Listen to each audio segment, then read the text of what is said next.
Make your future 미래 채널 마이앤. 네, 매달 마지막 주 토요일은 지난 한 달간 있었던 짜투리 미래 소식들을 전달드렸는데요. 이번 달은 짜투리가 아니에요. 너무나 굵직굵직한 소식들을 묶어서 전달드리게 됐습니다. 아마 역대급 월말 뉴스가 될 것 같은데, 테슬라 AI 데이 소식들은 많이 보셨죠? 그 중에서 흥미롭게 봤던 장면들 몇 가지 함께 이야기해볼까 합니다. 자, 저는 자율주행의 발달 상황을 보면서 이런 생각이 들었어요. 아니, AI는 눈치와 융통성이 없는데 사실 우리가 운전할 때 보면은 좁은 골목길이나 그런 데서 사람의 눈치와 융통성이 진짜 많이 필요한 그런 순간들이 있다는 거죠. 과연 그런 것도 자율주행이 가능할까? 에이, 안 될 것 같은데.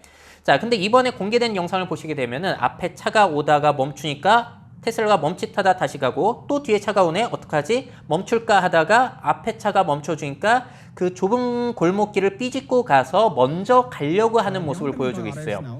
앞에 차가 오는지 멈추는지를 끊임없이 판단해서 테슬라도 갈지 멈출지를 계속 판단을 하고 있는 모습입니다. 자, 이렇게 되면 정말로 자율주행 자동차가 마치 눈치를 탑재하고 있는 듯한 그런 기분이 혹시 들지 않으세요? 이러한 상황들의 데이터 학습이 쌓이면 쌓일수록 그러면 다양한 상황에서 좁은 골목길에서도 테슬라가 자율주행을 할 수 있는 가능성이 훨씬 높아질 수 있다는 겁니다. 참 흥미로운 장면이었고요.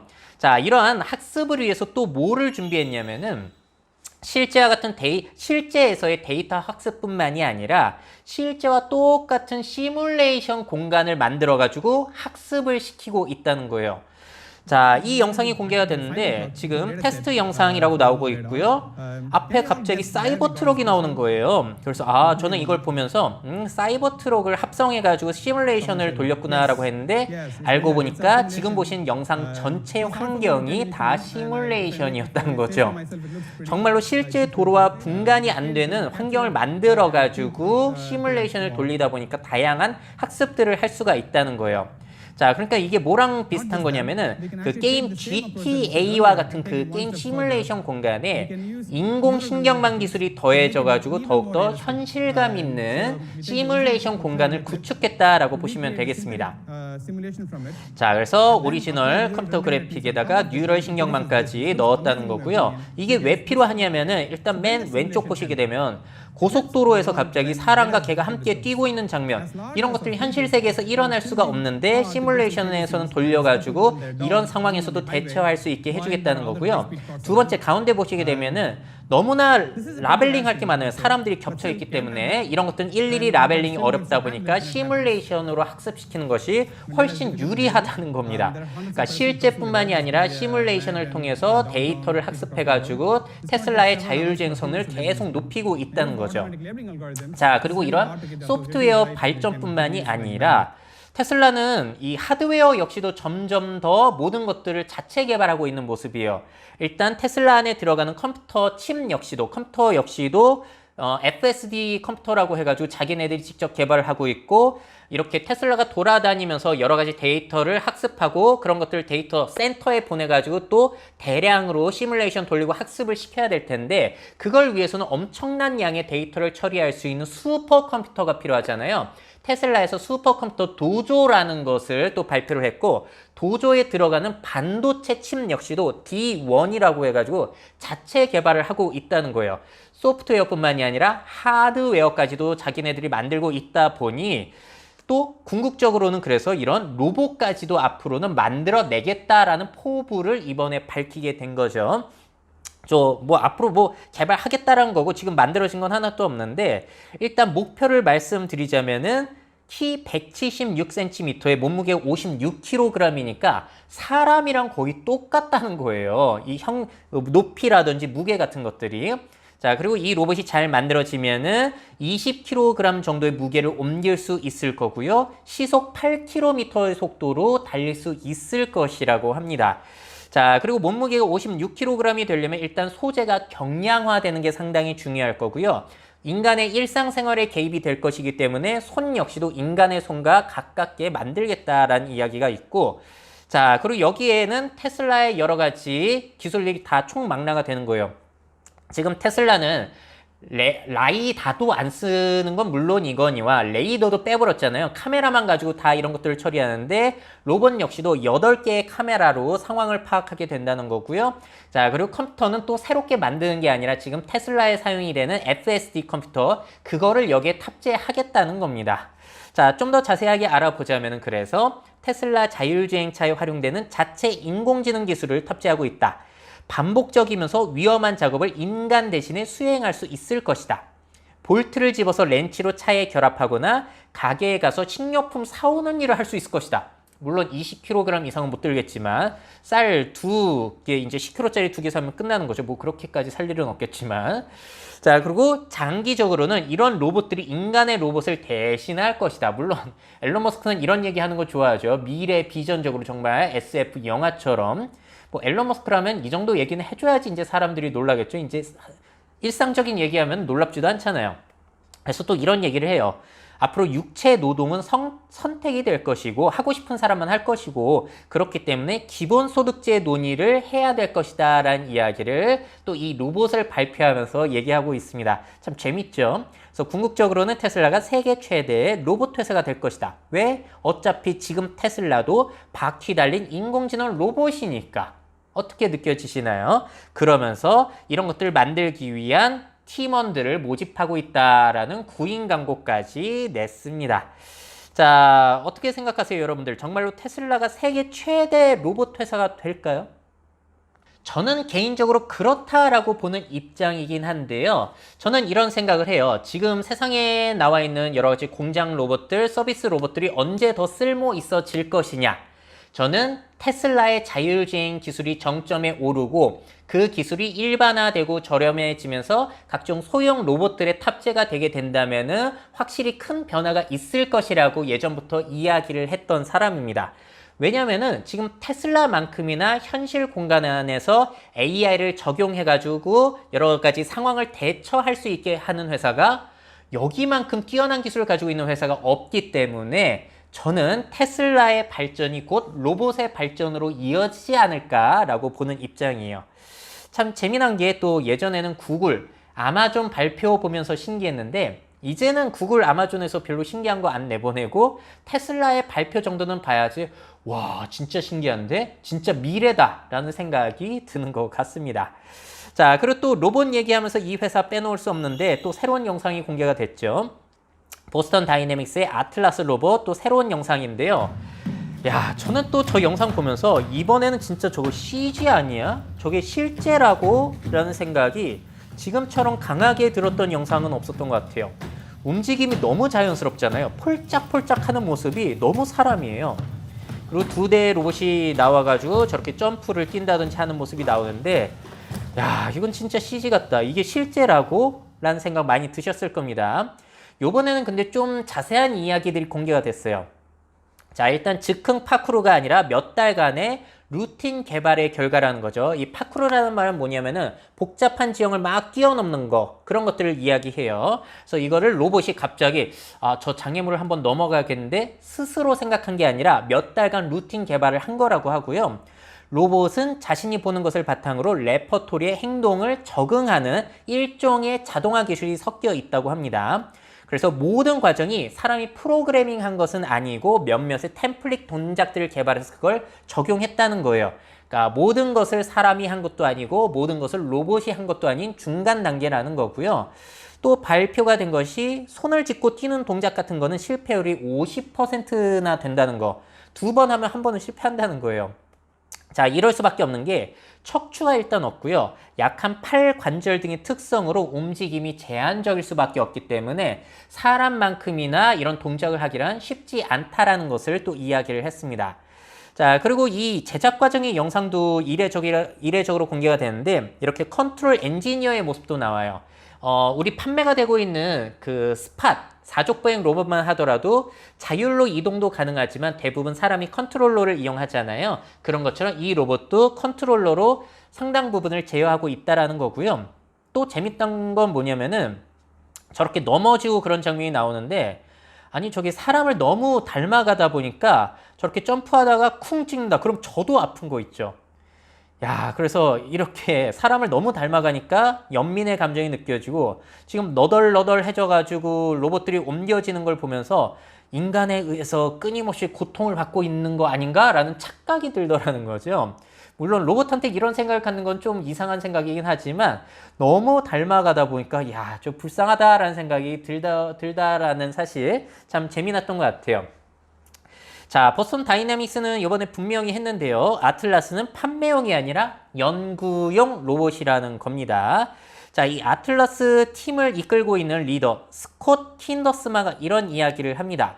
궁극적으로 아틀라스와 같은 휴머노이드 로봇의 한계를 극복하는 것이 보스턴 다이내믹스 모든 로봇들에 적용될 하드웨어와 소프트웨어 혁신을 촉진한다. 그래서 이런 연구를 위해서 이런 실험들을 하고 있다는 거고요.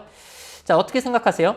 이런 아틀라스 로봇의 연구 결과가 우리 인류 그리고 로봇 산업에 어떤 혜택을 제공할 수 있을까요? 특히나 이 보스턴 다이내믹스는 현대자동차에서 인수를 했기 때문에 관계가 깊잖아요.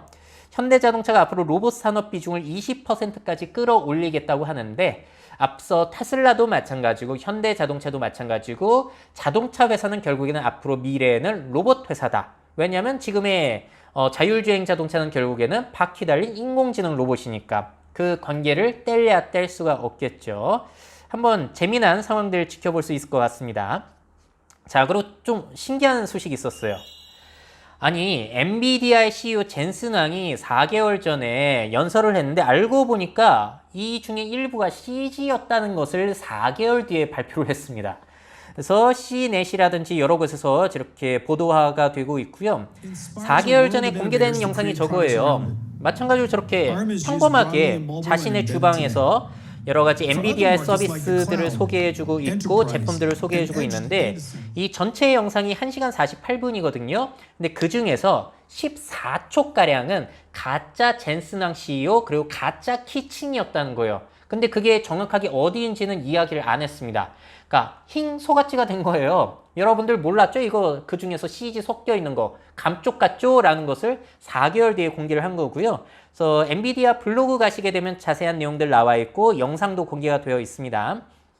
젠슨왕 CEO의 3D 모델링을 하고 있는 거고 말에 따라서 제스처가 자동으로 합성이 되는 기술도 개발을 했고 옷도 빛에 따라서 어떻게 해야 되는지 별별 사람과 엔지니어와 기술이 다 총동원이 된 것이고 젠슨왕 CEO의 주방도 완전히 실제와 똑같이 저렇게 렌더링 과정을 거쳤다는 거예요. 그래서 마지막 저 최종 결과물이 저렇습니다. 실제와 가짜가 구별이 안 될 정도로 똑같이 만들어냈다는 거예요. 사람도 공간도. 자, 그래서 보신 대로 어색한 CG가 아니라 실제와 구별이 되지 않는 CG를 생성했다라는 자랑을 하고 있는 거고요. 이거를 하는 이유는 뭐냐면 다수의 툴들의 협업이 가능한 옴니버스 플랫폼을 개발하고 있다는 것을 홍보하기 위해서입니다. 자, 이 옴니버스 플랫폼은 전에도 말씀드렸는데 우리가 익히 사용하는 여러 가지 그래픽 툴들, 3D 그래픽 툴들, 뭐 포토샵, 프리미어, 3D 맥스 그런 것뿐만이 아니라 물리적인 법칙을 적용할 수 있는 피직스라는 엔진까지 다 저기에 섞어가지고 실제와 같은 디지털 트윈 공간, 디지털 가상 공간을 만들어내는 데에 유용한 플랫폼이 옴니버스 플랫폼이라는 겁니다. 그래서 결국에는 이 옴니버스를 이용해서 실제와 똑같이 구별이 안 되는 메타버스 공간을 구축하는 것이 또 엔비디아의 목적이라고 이야기를 했어요. 그래서 우리 한국에서 요즘 많이 나오고 있는 뭐 제페토나 로블록스와 같은 메타버스 개념과는 조금 달라요. 디지털 트윈의 개념과 더 어울리는 메타버스 개념이라고 보시면 될 것 같습니다. 자, 이걸 만들어내게 되면은 많이 말씀드렸지만 시뮬레이션이 가능하다는 거 아까 테슬라에서도 보셨잖아요. 공장에 로봇을 도입하거나 우리 건물에 서비스 로봇, 배달 로봇 같은 걸 도입할 때 먼저 시뮬레이션을 돌려볼 수 있다는 거예요. 그래서 학습을 시킨 다음에 향상을 시켜서 현실 공간에 적용을 하고 자율주행 역시도 아까 테슬라에 보신 것처럼 똑같이 그렇게 시뮬레이션을 통해서 기능을 향상시키겠다는 겁니다. 자, 그래서 실제만큼이나 리얼한 메타버스 공간을 엔비디아는 목적으로 하고 있는데 우리의 생활이 또 어떻게 바뀔지를 상상해 보시면 재밌죠.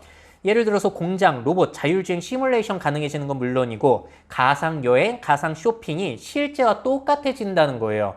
그리고 진짜와 같은 인공인간들이 활약을 하게 되면서 뭐가 사람이고 가짜인지 구별이 안 될 거고, 그러면은 이제 그 공간 안에서 돌아가신 뭐 부모님이라든지 만나고 싶지만 헤어져가지고 다시 만날 수 없는 내 전 여자친구, 남자친구를 다시 만들어서 가상 연애를 한다든지 별별 일들이 현실과 똑같아진다는 거죠. 그래서 영화 레디 플레이어 1에 나오는 그러한 공간, 가상현실 공간을 메타버스라는 이름으로 만들고 있는 거고요. 자, 이런 것들이 이제 VR 헤드셋이라든지 그런 것과 연동이 될 수도 있겠지만 궁극적으로는 정말 미래는 이런 것들까지 가능해진다는 거죠. 그 영드, 블랙미러에 나왔던 것처럼 칩 하나만 저렇게 딱 머리에 부착하게 되면은 실제와 똑같은 공간에서 내가 젊음을 되찾아가지고 파티도 즐기고 연애도 할 수 있다. 이런 것들을 이제 인간이 목표로 하고 차근차근 만들어가고 있는 것이다. 자, 이런 와중에 또 페이스북에서도 메타버스와 관련된 서비스가 또 새롭게 출시가 됐습니다. 호라이즌 워크룸스라는 건데요. 사실 이 호라이즌이라는 플랫폼은 예전엔 소셜 VR이라고 홍보를 하더니 이제는 그 마크 주커버그가 소셜 VR 이름은 버리고 메타버스 플랫폼이라고 다시 이름을 바꿨어요. 그러면서 발표가 된 게 이건데, 일단 저 컨트롤러로 내 책상의 길이를 잽니다. 그래서 가상 사무 공간을 만들고, 저건 특이하게 이동하는 게 아니라 일단 앉아가지고 회의를 할 수 있게 해주고요. 현실 공간의 키보드, 내 PC의 화면을 그대로 그 공간 안에서 느낄 수 있게 해주겠다는 거. 그리고 화이트보드를 저렇게 컨트롤러 뒷부분으로 뭔가를 끄적끄적 적는 게 가능하고요. 아바타뿐만이 아니라 이제 웹캠을 이용한 사람들도 저 회의에 참석할 수 있게끔 플랫폼을 좀 개선해 줬어요. 자세히 알아볼게요. 베타 서비스로 일단 출시가 된 겁니다. 그리고 이거를 페이스북에서는 내부적으로 6개월 동안 한번 실험을 해봤다고 해요. 그 다음에 내보낸 것이라고 하고요. VR을 이용해서는 최대 16명이 한 사무실 공간 안에 접속을 할 수 있고, 화상 접속으로는 34명이 추가적으로 더 들어올 수 있다고 합니다. 줌과 그러니까 소셜 VR이 합쳐진 형태다라고 보시면 되겠고, 앞서 보신 대로 나의 키보드와 PC 화면을 VR 사무실에서도 그대로 이용할 수 있기 때문에 편리한 측면이 있죠. 그리고 컨트롤러는 뒤집어서 펜으로 쓸 수 있다는 거. 자, 또 재미난 거는 말하는 사람의 방향까지 적용을 오디오 환경에서 했다고 해요. 그러니까 이쪽에서 얘기하면 이쪽 소리가 크고 이쪽에서 얘기하면 이쪽 소리가 크게끔. 자, 근데 이거를 기자들을 모아놓고 마커 주커버그가 또 해가지고 다 이걸 시연을 했었는데, 그걸 체험한 기자가 이렇게 이야기를 하더라고요. 접속 과정이 굉장히 복잡하다고 해요. 어떻게 하는 거냐면 웹을 통해서 일단 작업실 계정을 만들고요. 오큘러스에서 작업실을 다운로드하고 컴퓨터의 웹브라우저에 헤드셋에 표시된 코드를 입력해서 페어링을 시켜야 되니까 벗었다 썼다 벗었다 썼다, 아직까지는 복잡한 과정이 좀 불편했다고 하고, 핸드 트래킹이 막 오류가 나는 경우가 많기도 하고요. 말소리 끊김 같은 것도 아직 있다고 해요. 근데 뭐 이런 것들은 앞으로 개선이 될 거기 때문에 큰 문제는 아니겠죠. 더 큰 문제는 뭐죠? 그 무거운 VR 헤드셋에 눈 피로감 있는 것을 몇 분 동안이나 착용하고 있을 것이냐, 그리고 딱히 게임 말고는 쓸모가 아직까지 없는 VR 헤드셋을 몇 명이나 구매할 것이냐, 그게 문제인 거죠. 자, 그래서 요즘 가상 업무 환경들이 많은데 한번 비교를 해볼까요? 우리가 일반적으로 쓰는 줌은 가장 간편하지만 사실 몰입감이 부족한 단점이 있죠.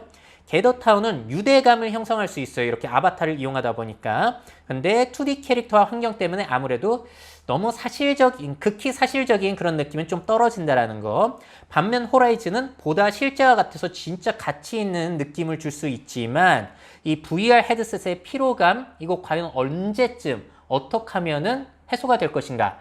아니면은 이 피로감이 뭐 별로 개의치 않아질 만큼 이 사무 환경, 가상 사무 환경이 유용해질 것인가? 여러 가지들을 한번 지켜봐야 될 것 같습니다. 자, 여러분들은 이 중에서 가장 미래의 대중적인 가상 업무 환경은 무엇이 될 것이라고 보시나요? 지금은 줌이지만 어떻게 될지 한번 지켜보셔야 될 것 같습니다. 자, 그리고 아까 보신 엔비디아의 사례나 지금 페이스북이나 다시 한번 정리를 해드리자면은, 예전에 가상현실이라고 불렀던 것을 지금은 메타버스라고 이름을 바꿔 부르기 시작했다라는 거. 페이스북이 시작하면서 이제 미국에서도 메타버스 키워드에 대한 관심도가 조금씩 높아지더라고요. 자, 뭔가 새로운 척 하면서 좀 가증스러운 느낌이 들기도 하지만, 일단 메타버스라는 말 자체가 조금 더 근사하죠. 그래서 앞으로는 메타버스라는 용어 미국에서도 해외에서도 조금 더 많이 쓰지 않을까라는 생각이 듭니다. 자, 또 메타버스와 관련된 소식인데요. 자, 포트나이트의 아리아나 그란데 이벤트 소식 혹시 들으셨나요? 자, 사실 대표적인 우리나라에 소개가 되었던 대표적인 메타버스 사례가 바로 이 포트나이트에서 열렸었던 래퍼 트래비스 스캇의 저 공연이었습니다. 2020년 4월에 열렸던 건데 이 한 회 공연에 1200만 명 이상이 동시 접속해서 엄청나게 화제가 돼가지고 우리나라에서 메타버스가 회자되기 시작한 한 가지 계기를 만들어줬는데, 자, 근데 작년 4월 이후로 1년 동안 새 소식이 없었어요. 아니, 그렇게 대단하면 계속해야 되는데 왜 안 하지? 라고 했었는데 드디어 거의 1년 넘게 아리아나 그란데가 두 번째로 게임 공간 안에서의 공연을 진행을 했고요. 자, 아리아나 그란데는 다 많이들 알고 계실 거예요. 93년생이고 2013년에 가수 데뷔를 한 슈퍼스타이죠. 근데 이번은요, 저번처럼 그냥 공연만 한 게 아니라 좀 더 게임적인 요소가 많이 가미가 됐습니다. 자, 먼저 이벤트 시작이 되면은 공연부터 펼쳐지는 게 아니라 슬라이딩부터 게임으로 즐길 수 있게 해주는데, 캐릭터 역시도 아리아나 그란데 스킨으로 내가 꾸밀 수가 있었어요. 저분은 그래서 아리아나 그란데 스킨으로 점프뛰기라든지 저 악마 부수기 같은 것을 하다가 저 게임이 끝나면 갑자기 어느 공간으로 빠져요. 자, 그리고 그렇게 함께 경쟁을 했던 포트나이트 공간의 게이머가 나를 일으켜 세워줍니다. 나도 다른 게이머들을 일으켜 세워주고 있고요. 저 평화의 공간 안에 빛이 퍼지기 시작하더니 하늘에서 빛이 내려와요. 저게 뭐겠어요? 아리아나 그란데가 이제 공연을 시작하는 겁니다. 아마 저 노래가 세븐링스죠? 자, 빛으로 나의 캐릭터를 감싸더니 아리아나 그란데가 나를 끌어들이기 시작합니다. 공연과 게임의 만남, 너무나 환상적이죠. 그래서 다양한 환경에서 저렇게 공연을 펼치고 있는 모습 너무나 인상적이고요. 점프하고 날아다니면서 아리아나 그란데와 함께 하는 모습, 그리고 히트곡들을 들을 수 있다 보니까 참 재미난 것 같고, 나중에는 저렇게 망치를 꽝 깨 부수면서 게임이 마무리되는데, 공연이 마무리되는데, 공연이 마무리되면 또 애프터 게임 형식처럼 뭘 타고 다니면서 저 링 안을 들어가면 경험치가 쌓여가지고 레벨업이 가능하다고 합니다. 재밌죠?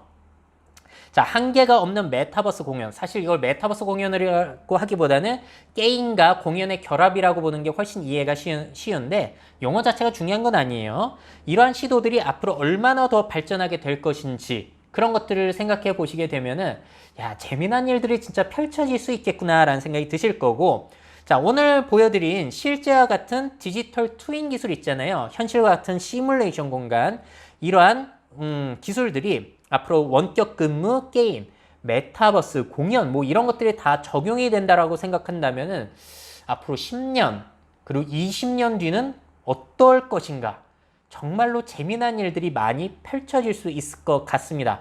일단 엔터테인먼트 업계에서는 주목을 할 수밖에 없는 것 같아요. 자, 여기까지 오늘은 로봇과 메타버스에 대한 이야기들이 많이 진행이 됐는데요. 사실 그거보다 더 중요한 이야기 발표가 있었죠. IPCC에서 기후위기 6차 보고서를 발표를 했다라는 거.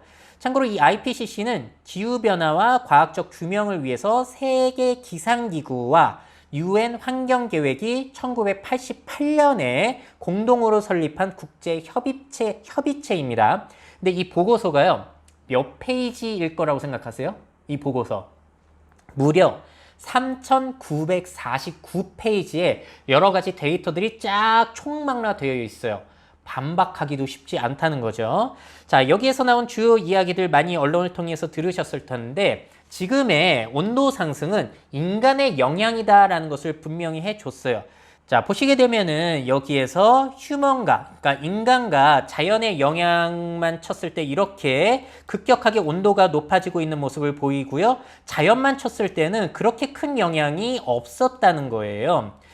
자, 그리고 또 다른 장표를 보시게 되면은 지금까지의 온도가 산업화 이전보다 얼마가 높아졌냐? 지금 1.09도가 상승이 됐다는 거죠. 우리가 1.5도 이상 높아지지 말자고 하는 건데 벌써 1.1도 정도가 높아진 것이고 인간의 영향이 제일 큰 분야를 차지하고 있다라는 거. 근데 세 번째 보시게 되면은 이거는 온실가스라든지 온난화 영향이 감소가 됐다라는 내용이 나오는데 이건 뭐냐면 이걸 제가 조천호 박사님의 그 내용을 보면서 강의 내용을 보면서 알 수 있었던 거거든요.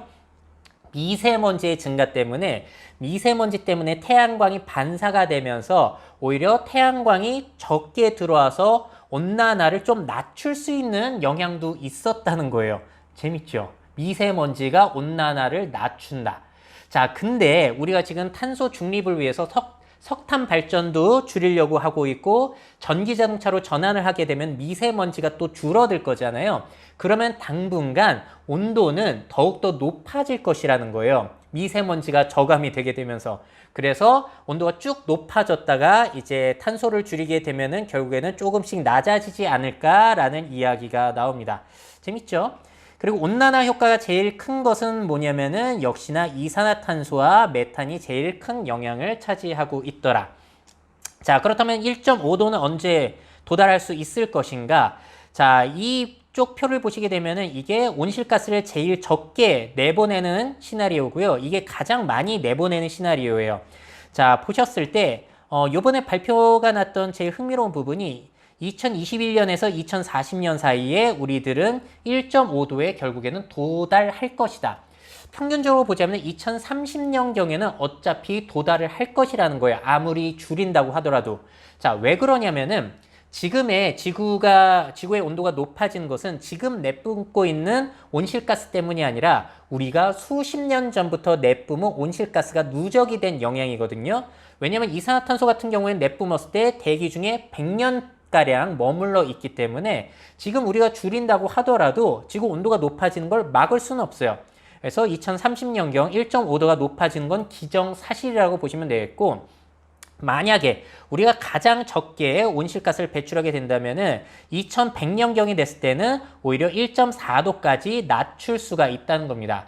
그러니까 우리가 2050년까지 탄소 배출 제로로, 넷 제로로 만든다고 하더라도 1.5도에 도달은 할 거예요. 자, 그리고 가장 심각하게는 온실가스 배출을 제일 많이 하면은 우리 2030년 정도에는 1.6도를 넘어갈 것이고 계속 높아져서 50년경에는 거의 2.4도, 그리고 2100년경에는 4.4도까지 높아질 것이다 라는 예측 시나리오가 이번 6차 보고서에서 나왔습니다. 그래서 어차피 우리가 살아가는 동안은 온도는 높아질 것이다. 1.5도는 높아질 것이다. 1.5도 이상 높아질 것이다 라고 보시면 될 것 같고요. 그러면 그게 우리한테 직접적으로 어떤 영향이 있냐? 10년에 한 번 있을까 말까한 고온 현상이 자, 지금 1도가 높아지면서 2.8배가 늘어났고요. 1.5도가 되게 되면은 폭염 현상이 4.1배가 늘어날 것이라는 거예요. 10년에 한 번 있을까 말까 그런 기온 현상들이. 자, 그리고 50년에 한 번 있을까 말까한 극한의 고온 현상들이 1도가 높아지면서 현재는 4.8배가 증가가 됐고요. 1.5도가 되면은 8.6배가 증가할 것이라는 겁니다. 자, 그리고 2도 넘어가게 되면 이게 13.9배가 증가하게 된다. 무서워요. 자, 그리고 참고로 국립해양대기청에서 발표가 있었는데요. 이번 7월 달은 기록이 시작된 이래로 가장 더웠던 달이라고 합니다. 기록이 언제부터 됐냐면은 142년 전부터 기록이 됐는데 올해 7월이 역사상 가장 더웠다고 해요. 그 기록이 작성된 이래로.